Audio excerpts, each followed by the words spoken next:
berakhir dengan draw. Menandakan keseimbangan dari kedua tim ini dalam rekor pertemuan mereka dan menghasilkan 15 gol. Di mana 6 gol bagi Sriwijaya FC dan 9 gol bagi Persiba Balikpapan. Aksi dari Mahyadi Panggabean.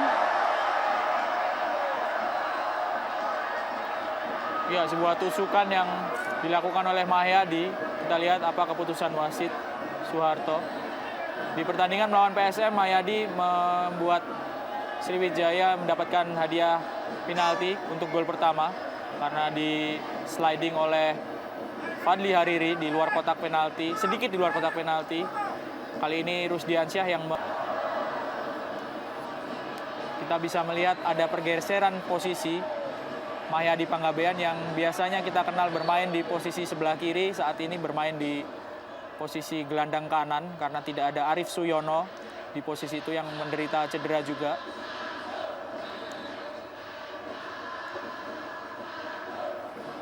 Kit Kemba Gams, pemain paling senior di kubu dari Sriwijaya FC. Berusia 38 tahun.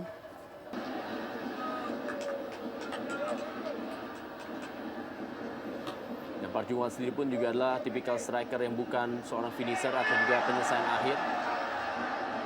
Supardi menuju kepada Mahyadi Panggabean, di mana Park Jung-won lebih senang bermain sebagai seorang second striker.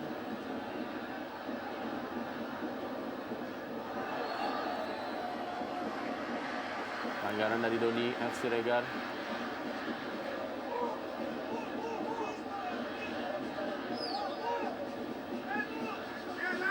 Dua pemain asal Sumatera Utara. Tembok yang kokoh memang Claudiono Alves sejauh ini bagi Sriwijaya FC. Ya, dan duel dengan Khairul Amri ini sudah terjadi beberapa kali meskipun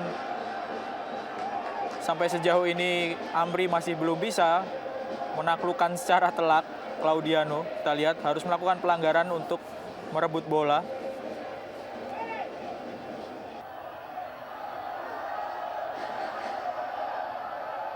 Robertino Puliara. Pelanggaran. Agak menyulitkan memang pergerakan dari Robertino Pugliara yang bertindak sebagai pengatur permainan Persiba harus dilanggar oleh Firman Uti.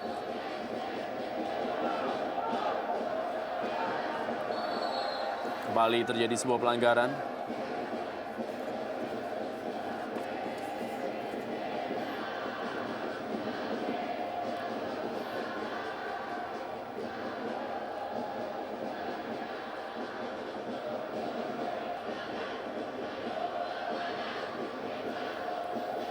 Juga publik dari Palembang mengharapkan kemenangan bagi Sriwijaya FC juga untuk bisa memberikan hadiah ulang tahun kepada Sriwijaya FC yang berulang tahun ke-6 di tahun ini, di mana ulang tahun mereka adalah mengikuti proses perpindahan kepemilikan dari Persija Tim Solo FC waktu itu menuju kepada Sriwijaya FC pada tahun 2004. Pelanggaran Aldo Barreto terhadap M. Ridwan.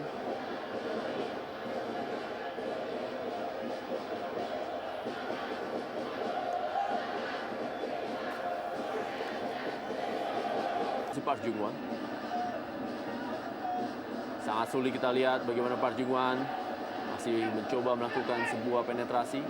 Kembali gagal melewati Aco Rusdiansyah.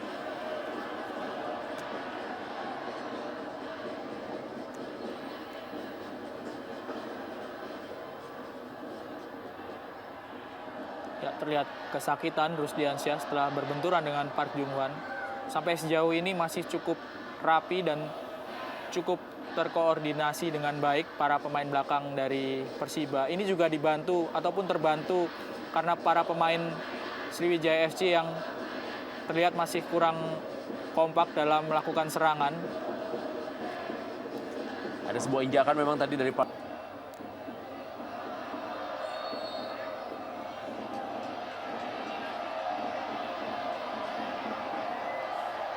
Kembali kartu kuning dikeluarkan oleh wasit Soeharto.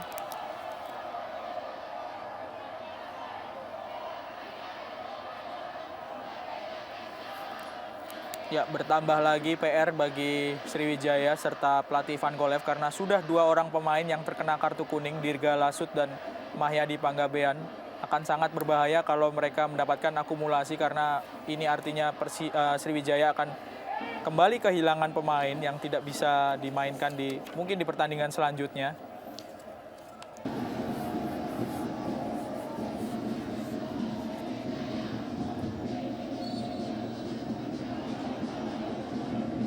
Tampak sekali Ivan Kolev memberikan instruksi untuk lebih agresif bagi para pemain Sriwijaya FC.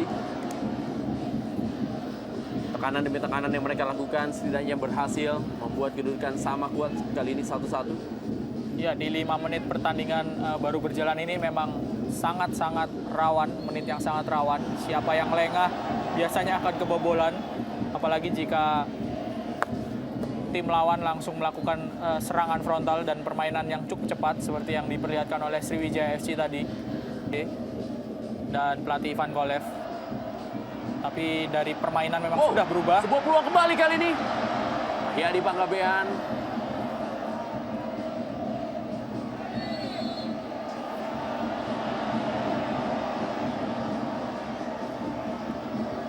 Tanpa adanya pergantian pemain sudah sangat berubah apa yang diperlihatkan oleh para pemain Sriwijaya FC. Sebuah suntikan semangat ataupun perubahan strategi dilakukan tentunya oleh pelatih Ivan Kolev di masa jeda tadi. Kartu kuning kembali diberikan kepada Thierry Gattuso dan tampaknya akan menjadi kerugian sangat besar bagi Sriwijaya FC. Mereka harus kehilangan 3 pemain sekaligus di pertandingan berikutnya. Thierry Gattuso dan juga ada nama Mahardika Lat, Hairul Amri yang bermain sedikit ke dalam.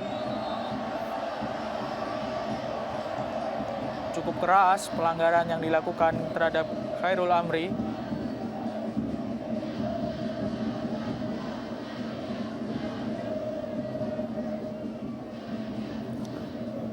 Ya, harus berhati-hati. Selain Park Jung-hwan serta Mo Ying-jo. Yang menarik adalah 2 penyerang dari Sriwijaya FC yang tampil di sore hari ini adalah dua-duanya mantan pemain dari Persiba Balikpapan. Betul sekali. Park Jung-hwan serta Rifki. Dan dua-duanya juga mengalami masa-masa yang tidak mengenakan di Persiba Balikpapan. Dan kembali sebuah peluang dari Park Jung-hwan.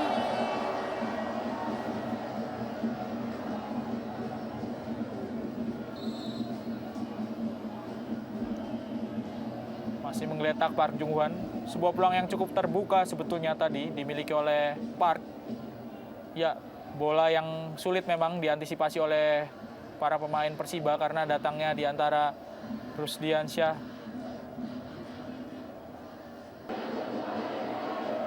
Eka Santika.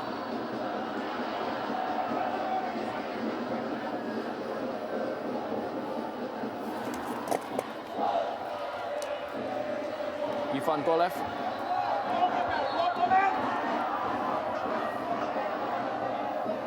Saat yang membuat jantung berdetak begitu kencang tentunya bagi seorang pelatih Ivan Kolev.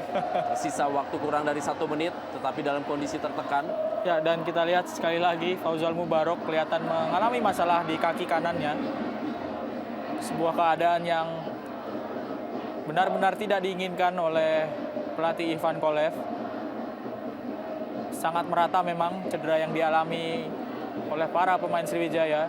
Dari semua lini menyumbangkan pemain masuk ke daftar cedera dan akumulasi kartu. Tentu yang harus dipikirkan adalah bagaimana pertandingan ke depan melawan PSPS dan Persija Jakarta.